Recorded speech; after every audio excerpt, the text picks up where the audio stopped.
Hello and welcome to the Paddock Pass podcast brought to you by Renthal, Street Fly Racing and KTM. And as ever, our Wednesday show brought to us by our Patreon questions from our supporters. So check out patreon.com/Paddock Pass podcast.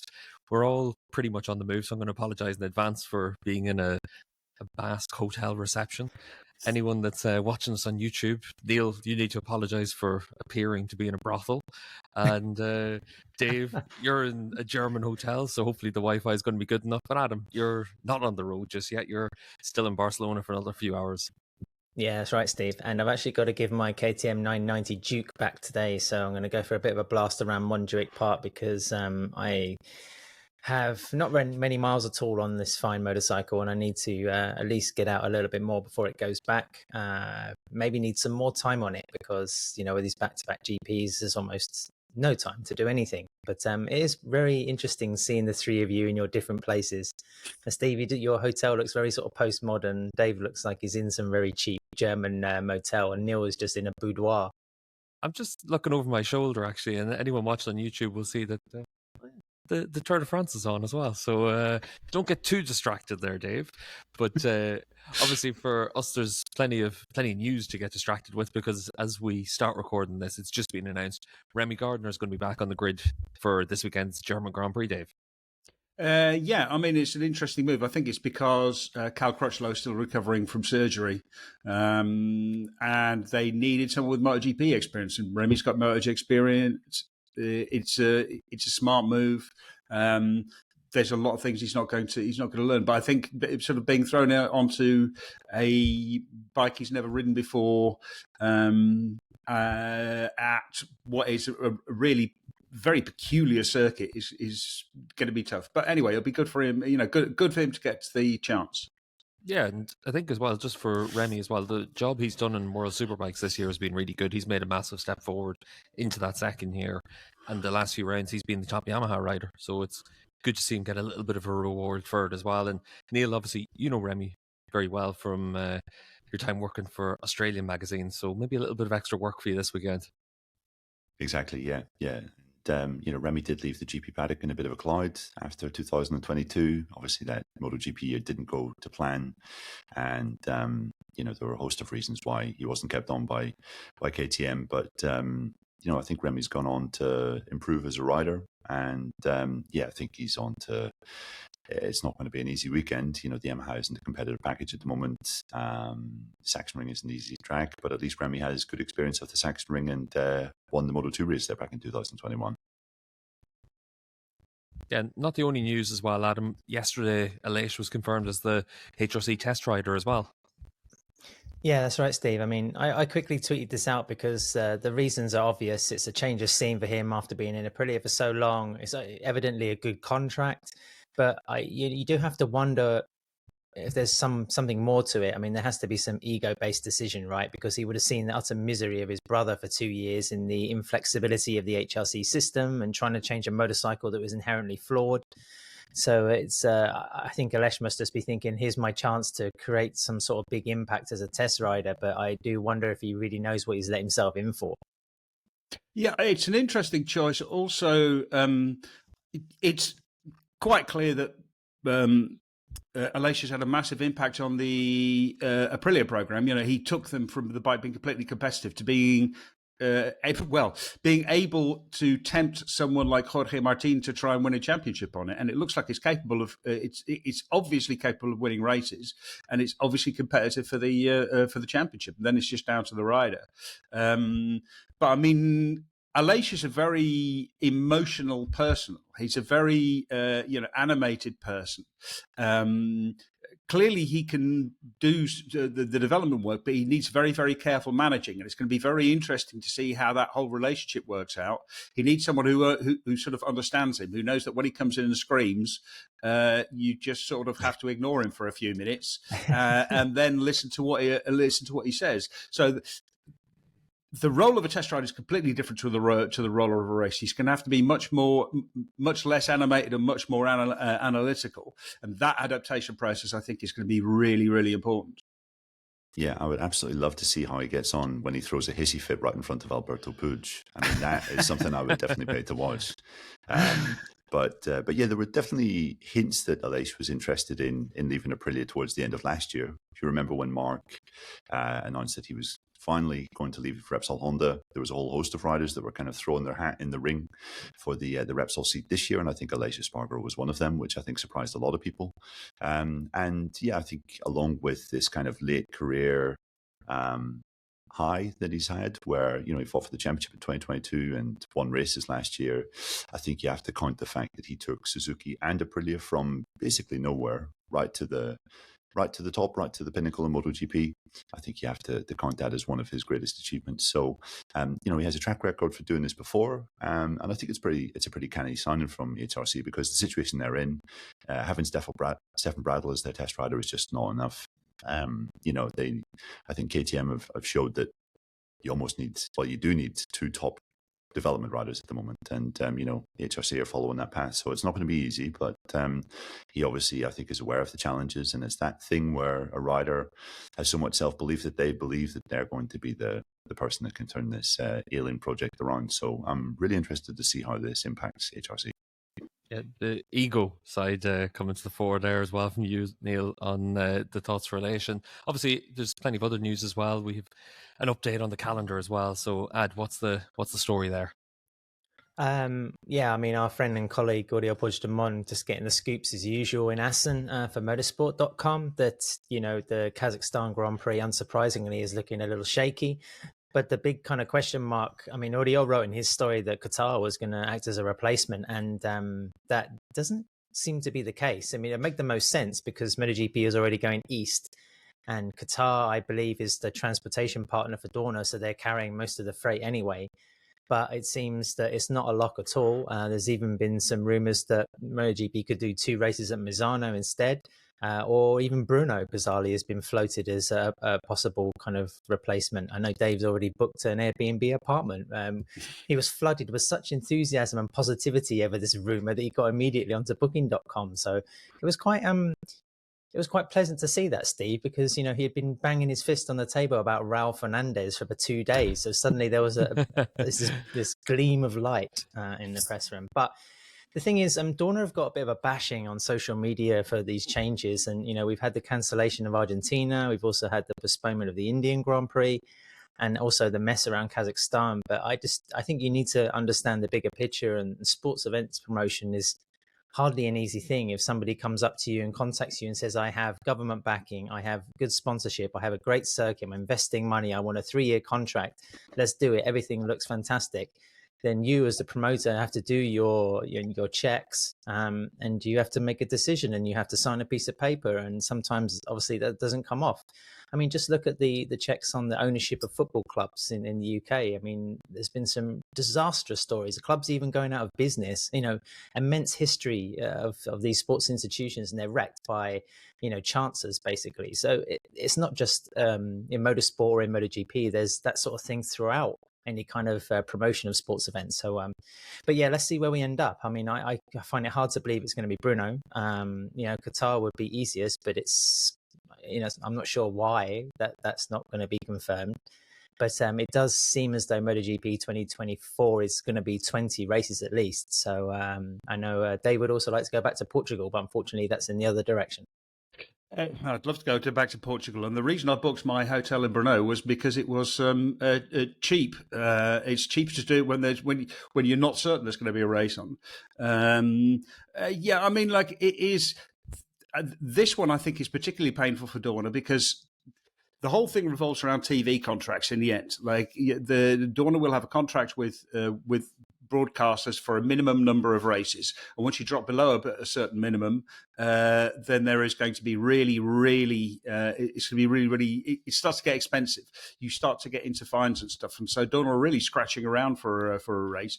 It's all very well saying, oh, it's all right, we'll go to Qatar, but Qatar has to want to do it, and it has to be sensible as well. If it's going to be 40 odd degrees during the day and still sort of in the high 20s during the night, is that really going to be a safe environment to be racing? We saw problems with Formula One last year.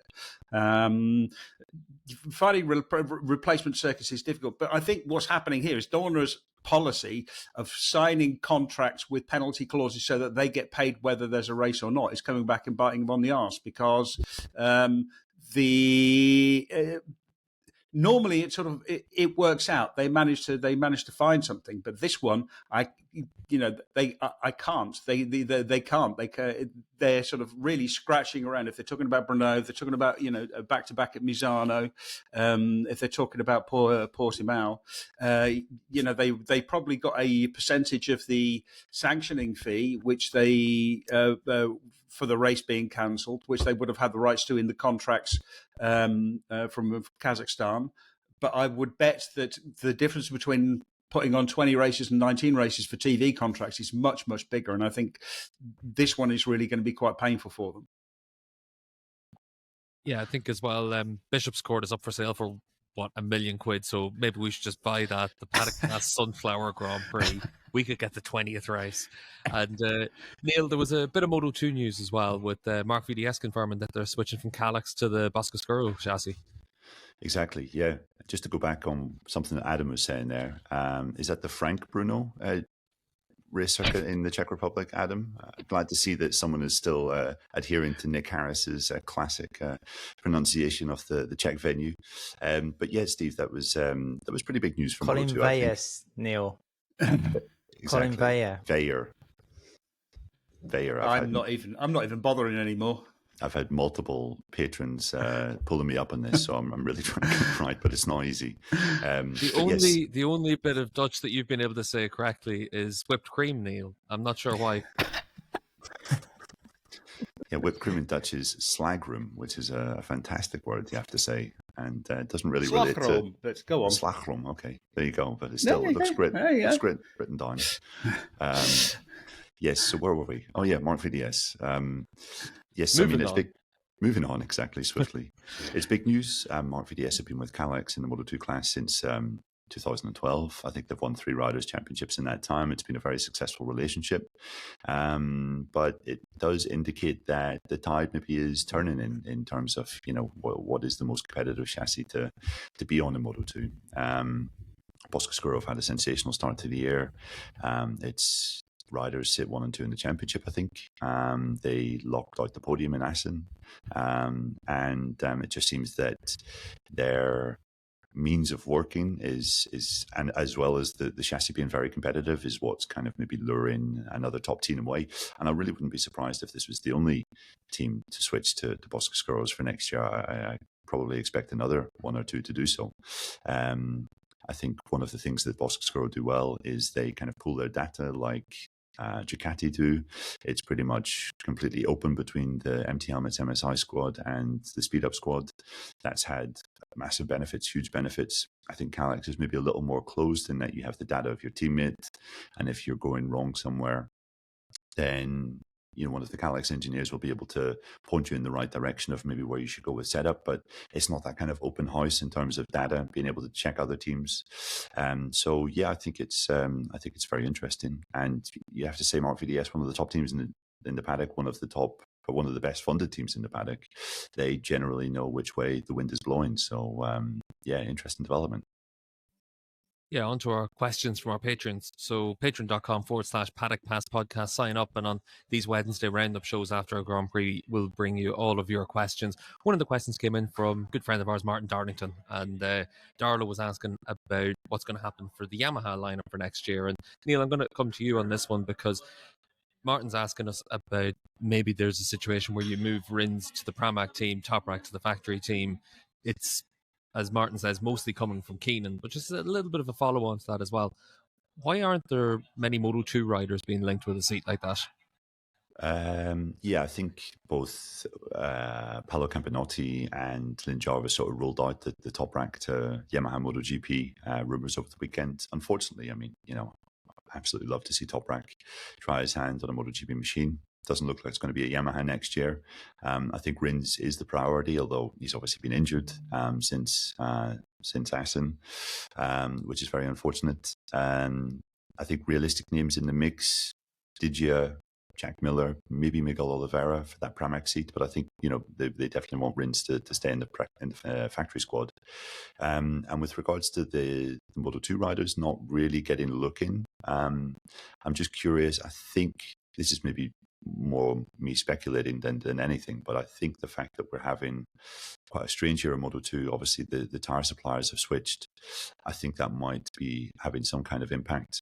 And you look at the guy that's leading the championship, Sergio Garcia. It wasn't as if he was blowing everyone away in his rookie season, and this kind of performance this year has been very much a bolt from the blue. And I'm just wondering whether some team bosses are skeptical of whether the tires and the chassis combination have kind of played into that, which they obviously have. But I think it's maybe a little unfair on Sergio, but it seems to be the way it is because I haven't really seen him linked to any of the MotoGP seats next year. So yeah, slightly unfortunate for him. But I think the fact that this is a kind of a strange year of Moto2, a transition year, and also the fact that he's a Spanish rider, he's not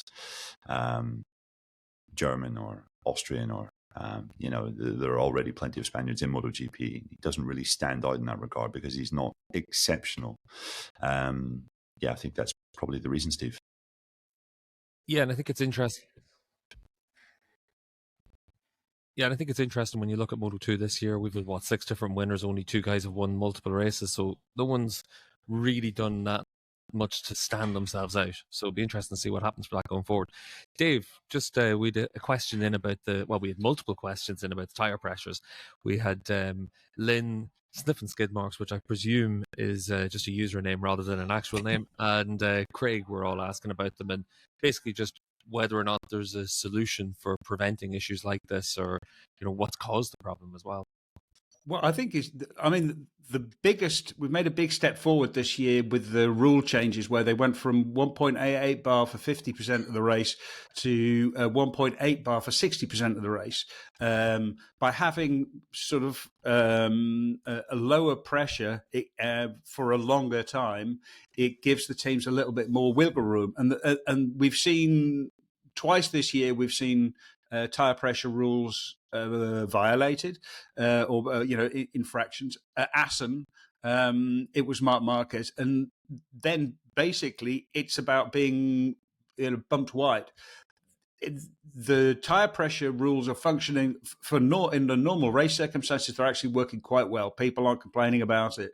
There isn't the new hard front tire is a bit better as well. That's less sensitive to tire pressures, but mostly it's just been the change in pressures. However, when you get a situation like, for example, Assen, where you have very strong winds. Well, we're going to have this problem at Phillip Island as well. I expect that we're going to see tire pressure issues at Phillip Island. We've got very, very strong winds, which are sucking the temperature out of the tire. Where there was a lot of cloud, and it was cloud sun. And then Mark was bumped wide by Enea Bastianini. He basically lost a second, and you can't immediately go back and start really pushing hard at Assen, because the places where you have to push hard on the left hand side of the tire are really fast corners. So you don't just sort of dive in and hope that the front will stick, because it might not, and if it doesn't, then it's going to hurt a lot. So I think we've solved sort of about 95% of the or maybe 90% of the tire pressure issues, but there is this fundamental injustice that if you are bumped off, like knocked off track through no fault of your own, then you're likely to catch a tyre penalty. So yeah, it's a lot better than last year, but it's still there are still issues to solve. Yeah, I have to say fair play to Simon Crafar as well, because he spotted it very early with what was happening with Mark. So it was a good spot by him. Adam, just we had a question from James about Pecco Bagnaia, and I'm going to ask you about this because obviously on a recent Patreon show we were able to interview Pecco and Fabio Quartararo, but just about Pecco, why is he not considered as a potential GOAT in MotoGP? 2 World Championships, on course for a 3rd. James is noting the consistency, his talent, and his performances as something that actually goes underrated for a man that's had so much success. Yeah, he should be, Steve. I mean, I've been looking into this quite a bit recently just because I have a whole chapter in the book I'm writing about Ducati and Pecco, and I've spoken to quite a few people about him and how they rate him. Apparently when he was younger, his weaknesses were that he tended to give up a little bit easily, in training and sometimes in races. And his first year in the World Championship was particularly tough. I mean, I think he got a top 10 in his first year in MotoGP. In fact, it wasn't amazing. So the fact he didn't splash onto the scene very much in the way that, say, Valentino Rossi did or Marc Marquez did may have something to do with it. Also, that he's the top guy in a whole fleet of Ducatis doesn't help. But then again, if you look at the other serial champions you've had recently, Marc Marquez has done it all on a Repsol Honda. Valentino Rossi is the only guy you could say is different because he did it on a Honda and then a Yamaha. But then, there's Mick Doohan. I mean, these guys, it's all been done with one package, one team, one manufacturer. So maybe it's just the fact that, Pecco is not one of these crazy outlandish characters either. I mean, Rossi obviously was unique. Marc Marquez made his presence known through his style and the way that he changed MotoGP. And Bagnaia is just an incredibly mentally tough competitor, and maybe he'll get his dues, later on, or when his career's finished, or if he changes brands and does the same thing. So I think he's due a lot more credit than he gets. Yeah, I think it's always one of those things as well. When you look at the situation for those riders in the past, like Rossi obviously changing teams and manufacturers is a bit of an outlier. But even then, that's 15 years ago, and MotoGP is a very different game now compared to back then. But when you look at all those serial champions, it's basically just probably Neil Lawson that changed a lot of manufacturers through his career and was able to win with. So it is, from a historical perspective, like Adam says, Neil, it's tough to find someone that wins on multiple bikes. Exactly, yeah. Duke, I think Agostini as well. Pretty much the only ones that come to mind going back through the years. So yeah, pretty rare. Well, Dave, Hayward as well. No, I mean he won on MV, he won on Honda. I mean, but those guys were changing models as well as manufacturers, so it's just a completely different scene. So yeah. Also, when riders were going for multiple classes at the same time as well, so they were already considerably having to be more adaptable, and then the fields were stretched out as well. So that bit of a talent or speed differential was always going to be bigger. Dave, one of the questions we had in as well, it was from Gray Lumsford, and they were asking just well, it could be Gary Lumsford actually, just but the question came in, and it was about the differences between the GP23 and GP24, and what does it mean when we hear about the better entry for the GP24? It basically means that you can enter. So the various phases of the corner are sort of braking and then entry. And when they talk about entry, there's the first part where you're tipping in, where you're first taking the bike from vertical and starting to move it towards its edge. You're usually carrying, still carrying a lot of front brake at that point, and then you start releasing the front brake the further you lean the bike over. Then you start using the rear brake to try to help stop the bike and to help turn the bike. That phase where you're going from basically upright to getting the bike on its edge. That's the point when they talk about entries, particularly that sort of transition from upright, and especially sort of the bit between being upright and hitting the apex. That's the where they're talking about entry. That's where the GP24 seems to be better. You can carry more speed into the corner, and the more speed you can carry into the corner, the more speed you can carry out the corner. You can actually, sort of hit the apex a little bit better. But the GP24 also seems to be able to pick the bike up better on the exit as well, and get the drive and use the drive from the extra grip of the Michelin tire, and that's where the GP24 is making the difference. It's not a huge difference, but it's just enough to make it. I mean, you really saw it at Mugello. Everyone could see what was happening at Mugello, where Marc Marquez was coming out the corner with Enea Bastianini. He was doing a lot on the entry, but he just didn't stand a chance once Bastianini picked the bike up and could just use all of the extra horsepower. Yeah, and we had a few other questions in about basically the differences between the two bikes, and also whether or not we'd see upgrades for Marquez for the GP23. But Dave, obviously that's pretty difficult to do. Yeah, I mean, there are. I think they have one or two upgrades which they are owed: an aerodynamics update, and I think an update to the ride height device. That wasn't on their bikes at Assen, so we'll wait and see whether that appears. I mean, it won't appear at Sachsenring because I think there's only really one corner where you can use it, which is out the last corner onto the front straight. But you might see it at Silverstone. We'll see. It's more likely they'll get that at the end of the summer. And Adam, we had a question from Chris as well, just asking what's happened to the shoulder cam? We used to see that a lot on the TV side of MotoGP. I haven't got full confirmation yet, Steve, but I think there are two possible reasons. One, that the shoulder cam's used certainly by, say, Alpine Stars athletes that are not particularly fond of it. They've been running at the front, so like the likes of Jorge Martin and Pecco Bagnaia. It's, I think their preference in running the unit has something to do with it. The second thing as well is that Dorna were developing a camera for the helmets. They were actually tried to kind of Formula One style insert a camera into sort of the lid. That was something that was trialed at one point last year. It's been tested. So again, it's probably a little bit more tricky for homologation compared to, say, the leather suit. But that could be the next thing that we see in MotoGP, maybe by the end of this year even. So, Chris, I'll have to get some updates in Sachsenring, and maybe I'll post it on Patreon so you all know. I have to say, one of the things that I like about not having the shoulder cam is, as a commentator, it's the worst camera in the world to cut to, because you don't know anything that's going on around it other than literally this tiny view. And then, because you're in a big pack, it was always used on lap one. So it's even worse than the big drone shot where suddenly everyone becomes a tiny ant and you're trying to figure out what's happening in there. So from a selfish perspective, I'd be pretty glad as a commentator not to have to deal with it. But from the perspective of just being able to see it, it's really cool whenever they're able to put the videos together. And Neil, we've one last question in as well, and DJ Purchase asking us a good historical question. So we're going to put you into full time travel mode, Neil. What race in the past would you most want to have been present at? Sepang 2015?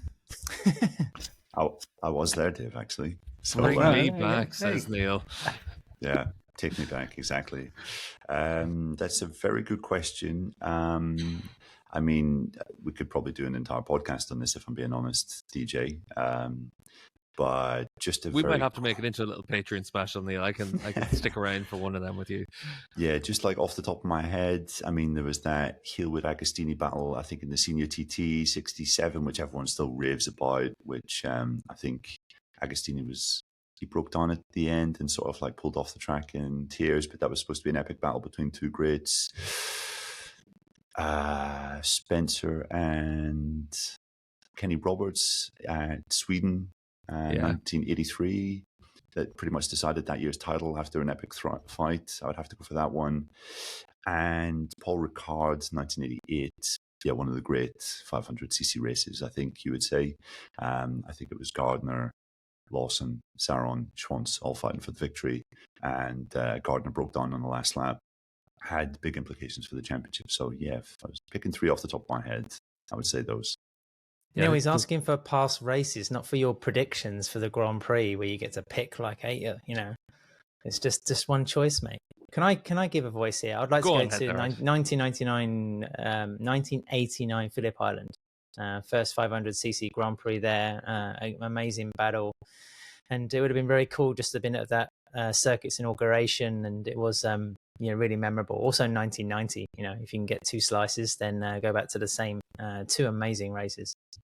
Yeah, I think the 89 one was Gardner, Rainey, and Saron all fighting it out, and there was only half a second between them. So that was a good shout on that one, Ad. And we've got a good shout from you as well, Ad, because you were able to sit down with Maverick Vinales and get him on the podcast. What was the jazz with Mav?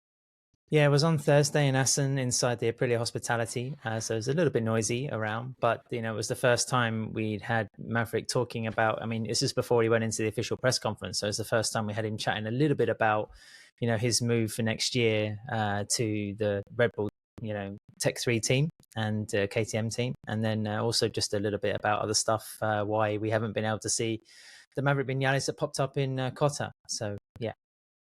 Well, let's hear from the man himself, Maverick Vinales. Maverick, great to talk to you. Thanks for joining us on the podcast. My pleasure. Are you a bit freaked out as I am to be here in Assen with 30 degrees? Because this is not normal. It's warmer than where I live, so pretty strange. But maybe tomorrow it's cooler, so better. First of all, tell me something about this circuit, because you have a special relationship with it. There's something about your style and this place, the way the track is. How does it work for you? I think when you think about Assen, you think about speed, cathedral of speed. So I'm a rider where my profit is in the fast corners. Assen have plenty of them, so it suits really well for my riding style. I win straight away in the 1-5 on a crazy race. Then also in Moto3, it's a shame I didn't win in Moto2, but I was very close. I entered side by side with just in the last corner, and then in MotoGP I achieved victories, podiums. So it's a good track. It's a really good track for my career, and my success with Aprilia is also really good. It's true that last year I crashed, but I was very fast. So yeah, we are optimistic for sure for this year. So was it somewhere when you first came you had a connection with it straight away, just because of the nature of it? To be honest, I have a connection with the historical tracks like Silverstone, Assen, and some others. Maybe the layout, the way they are made it, is this the connection? But if I have to be honest, there is any particular thing when I came to Assen that maybe makes me faster than in another track. So it's just that I love the layout, and somehow I always been able to perform really well. What about the final chicane? Because sometimes you see riders coming up the inside and you think on the last lap, why would you let someone come up the inside? Is it really that different to have a different line there? It's pretty tough to interpret because you came from a really fast corner. So I think it's just easy to leave the brake and go in. At the maximum, you go to the gravel, which is a lot of space. So yeah, it's not a difficult corner, difficult last corner. So you can play a little bit hard because there is plenty of space. Maverick, I think one of the biggest questions listeners to the podcast will have for you is, why haven't we seen the rider who was in Austin more this season? Because that was an incredible showing. I know, and it's been my question since I arrived at home after Austin. For sure, it's one of the big weights I have this season to leave Aprilia. For this reason, because I think I have plenty of speed and I show it in Austin, but I want to do it every race. I don't want to waste time. I'm lucky that I have a really good life and I've been able to make a good money, so I'm well covered. I can really bet on myself and on the riding style. So yeah, in any case, I will choose myself. So I want to understand when I finish the season why I was not able to do more often Austin things. My MotoGP fantasy team needs more Maverick Vinales. I'm sorry, mate. Sometimes it's not in my hands, so I wish it was in my hands. I will do everything. Maverick, you've been telling us for a couple of years you've wanted a package that allows you to express yourself at the maximum. I mean, Austin pretty much was you at the maximum, right? Yes, that's right. I mean, just the form and the speed across the weekend, the way you were moving on the motorcycle, it was fantastic to watch. And your emotion afterwards showed that it was almost like a milestone victory, right? Yes, because I always felt really not suitable for Aprilia bike and especially for the riding style that the bike was demanding. I needed to do a big switch in my head, to be honest. But at the end, I was able to accomplish what I wanted. That was to win a race with the brand, with Aprilia. With Aprilia, it was important to bring back all the confidence. But it's never been a bike which it was suitable for my riding style. I mean, Alessi's riding style is totally different. So it's been tough. It's been a tough job to really readapt again. But one thing I learned and I have experience is what I like and what I don't like on the bike. So basically, I think I learn and I grow a lot in this team. And this is something I I will bring for a future, and it's something very positive. The experience, for sure, it's good. I had a good experience. Obviously, I expect much more in terms of results. It came too late from my point of view, but the good thing is that it came. So yeah, it's been tough. I needed to delay one program and bring another one, to make it easier for you. So I needed to delay completely the program I was always riding the bikes to add a new one, and it takes time. It's not easy. For sure, now the bike is quite different from when I entered here in this project. Yeah, it's been a development. Let's not forget that. I mean, you didn't get on a motorcycle that was made for winning. Yeah. So, I mean, Aleš today, we're recording this Thursday, and Assen said, Maverick's been an important part of this project and the way he's created a winning motorbike. So even though you will change next year, is this something you're proud of? I mean, you've won with 3 brands, but also you made the Aprilia, a victorious bike. It's not something you have to be proud of it. It's your job. At the end, Aprilia signed me to trying to improve the bike, to make results. So I think it's natural. It comes natural. Obviously, it's more about the riding, the rider view and the rider feeling to develop the bike. So for sure, I think I accomplished a good objective in Aprilia. And even I learned much more how to develop a bike to win races and what you need. The most important thing is to understand what you need. And yeah, I think, to be honest, we did a good job, because when I entered on the team, I was P15 and very far. And then now sometimes we were dreaming about trying to win the title.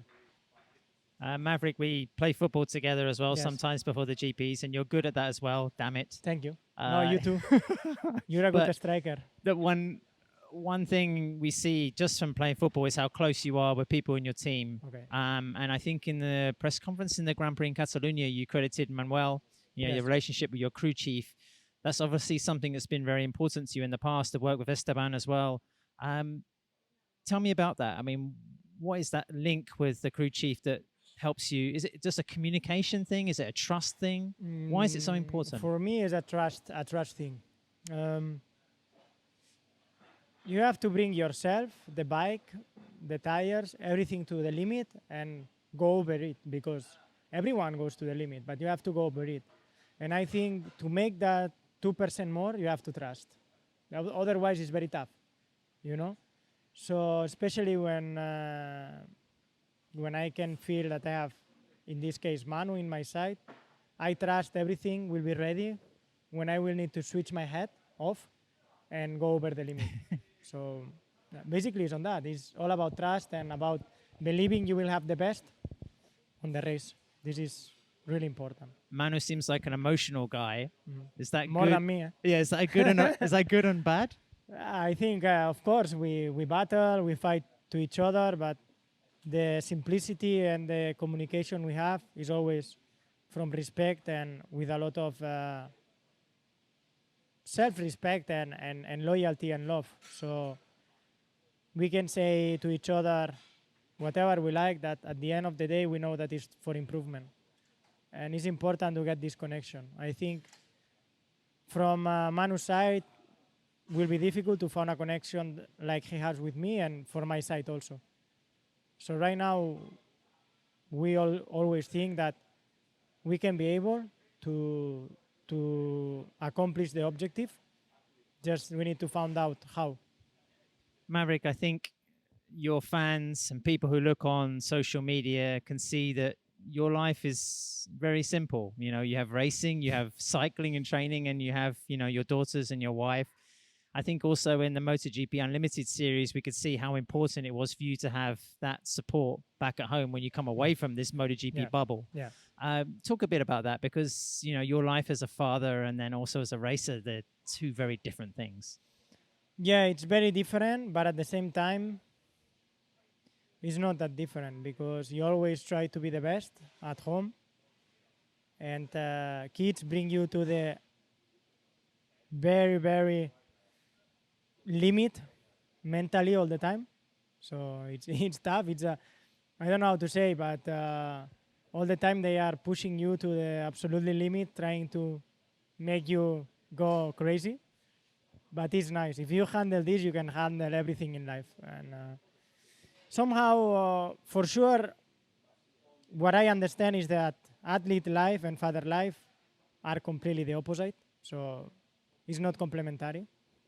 Right now, I'm living a difficult times at home because I want to be the best father, but I also want to be the best athlete in this world. And I'm competing with guys that lie in the sofa and just ride motorbikes and lie in the sofa. And if I want to lie in the sofa, for me it's impossible. I cannot. I need to take my girls from the school, be with my wife, cooking, cleaning. I do everything. Also, it's true that I don't like the people. I don't like to have people that clean my things because I take a lot of care of my things. So I could have an easier life, but I don't like too much because my things are my things and I like it to have it. And obviously both lives are difficult to be together, but I'm happy and I'm quite always grateful that I'm managing well. Like here, you're the boss, but at home with 3 girls, you must be far from the boss. Well, here I'm not the boss. I'm working for a team, so obviously if I was the boss, things will be different, but I'm not the boss. I'm also an employer. Obviously an important employer because there is no many riders that can do this job. Yeah, but at home, yes, I'm the last. Unfortunately. I've been always the first, but now I'm the last. But it's a trauma that I already passed, so it's fine. But it's grateful. It's grateful to do things for the family, to provide and to take care. To be honest, my objective is to provide and to take care, that they don't have to worry about anything else in life that is not self-care and enjoying. The cycling, I mean, you have Canyon as well, I think, Yes. as a sponsor. That's not like a Lesh levels of obsession, is it? It's just something fun, training. You're not that crazy about it. You know, one thing I felt always, that cycling makes you hard on your head. Yeah. More hard you train, harder you become on your head, on the adversity. And I think I'm using for that sometimes. Why? Is it because you're suffering? I don't know. It's the way you are suffering. Sometimes you don't want to do it, but you do it anyway. So at the end, I understand that cycling is helping me to be strong mentally. You know, sometimes I want to put myself on the limit with the heart rate or with the hot conditions, but I do anyway. And I think it's a good complementary sport for our main goal. I can't let you go, Maverick, without asking about next year. The press release came out that you're changing team and brand again. Could be the first person to win 4 brands, never mind 3.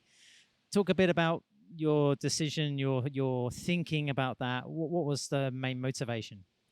You become less or more with the same wall that I am. You know very clear when you are a kid.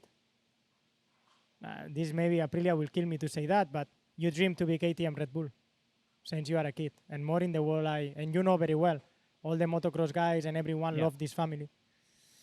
It's the first time in 5 years that I can choose my path, and I choose that. I choose to follow my instincts and my childhood dream. If I'm correct or not, future will say, but from my feeling, I'm correct.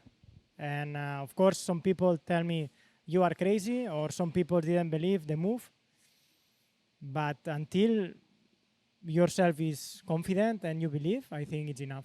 And obviously, a lot of things change in Aprilia, no? From a side that I have to say, and to be honest, I'm happy for the team. I think to have Martin is a good sign for the team.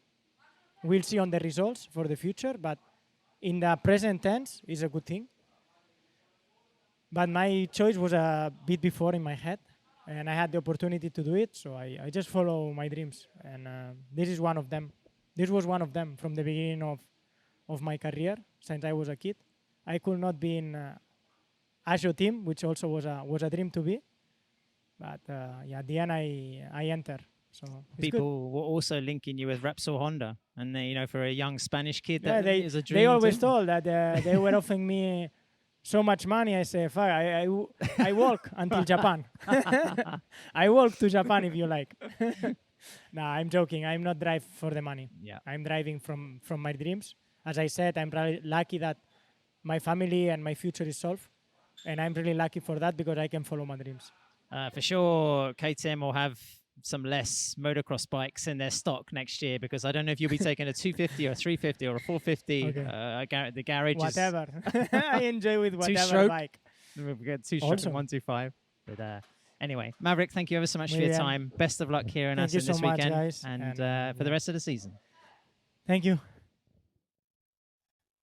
Great to have Maverick Vinales join us on the podcast, and obviously always important to be able to get interviews with riders like this. You can check out patreon.com/Paddock Pass podcast for more like that, because Dave, you sat down with Luca Marini as well at the last round, and that's already up on Patreon. Yeah, exactly. No, I mean that was. I mean, it's always interesting to chat to riders. It's always interesting to chat to riders who are going through difficult times, because it's much more complicated than finding out how they motivate themselves, finding out how they keep going, finding out what their mentality is. Than when you're winning. When you're winning, you only have really one goal, one objective, and these guys, I mean, they're competitors. They want to compete, and if you're riding around at the back, you're not competing, and so you have to try to take a longer view, and that's much more difficult. Yeah, it was a great interview with him, Dave, and definitely worth checking out. But Adam, one thing that isn't worth checking out is our performances on the Alpine Stars MotoGP Fantasy League, because we're shit, mate. We're nowhere.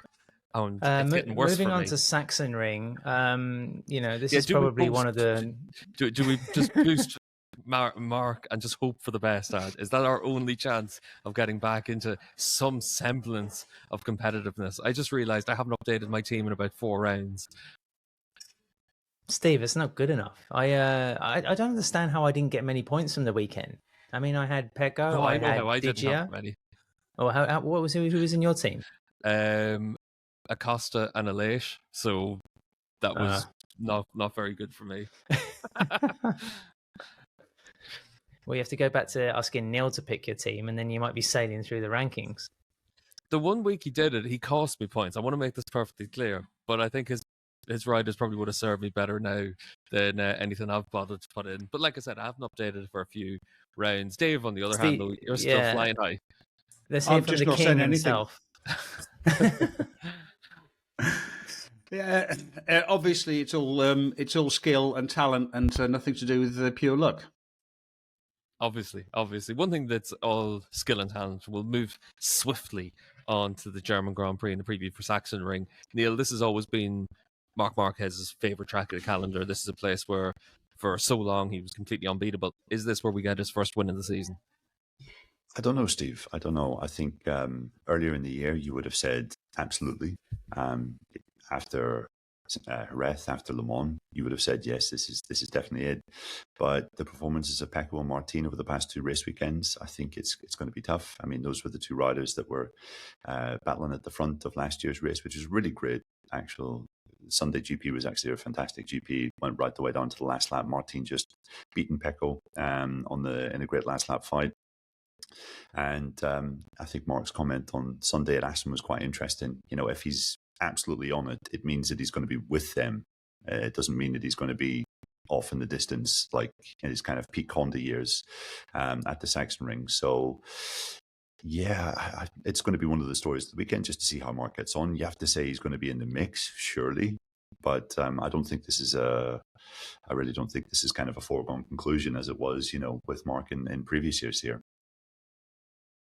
Yeah, and I think it's one of those situations where you have to have a lot of confidence in Mark, but like you'd been mentioning about Pecco whenever we were talking about him, he's got that confidence right now, and whenever he's got his tail up, you always find it difficult to really beat that out of him. But it is one of those places as well where you can see mistakes, you can see crashes. Obviously, the waterfall section has always caught out a lot of riders, and maybe it's something like that could be the difference for the riders at the front. Yeah, Steve, Sachsenring was a bit of a turning point for Bagnaia a couple of years ago because, after his crash, he went away, kind of reanalyzed what he was doing, how he was approaching the season, and then came out just, flying from the next round at Silverstone. So, we've seen Ducati, we've seen Honda, we've seen Yamaha victories in the last 3 editions of this Grand Prix. I think for me, we hardly ever tip him for some reason. But I think Jorge Martin will do the business again for the second year in a row. I think he's my main tip, and I would put him in my fantasy team if I could, but of course he's too expensive. I've still got Bagnaia in P1, and I think we'll just get an interesting showdown between those two again. But I think maybe it's time for Martin to win again. Well, I do have Martin on my fantasy, so I've got to hope for that. So we'll wait and see. Boost him. Yeah. I wouldn't boost him, but I definitely think you have to think that he starts as a very, very slight favourite compared to Bagnaia. He was good. Those two do just seem to be a cut above the rest at the moment, and I found it very interesting that Mark said, "Look, if everything runs perfectly, I can compete with them," rather than if everything runs perfectly, I can actually sort of, I'm in with a chance. So, you've got to think that it's going to be Bagnaia and Martin again. They're just better than the rest at the moment. Going to be interesting to see what the Aprilias can do, also because Maverick again is coming off of a reasonably strong weekend, but I think I think it's going to be Martin versus Bagnaia, and then it's going to be who needs a contract most. I think it's interesting looking at the past results of the Sachsenring. This used to be kryptonite to the Ducati back in the day, back when it couldn't really turn that well. And last year they put all 8 of their bikes inside the top 9, which was frankly quite ridiculous. I think that was slightly aided by the fact Brad Binder crashed out of the podium fight. But yeah, Jack Miller in 6th was the only non-Ducati in the top 9, which is remarkable. And looking at what Ducati have been doing the last couple of weeks, I think it's going to be a similar sort of thing here.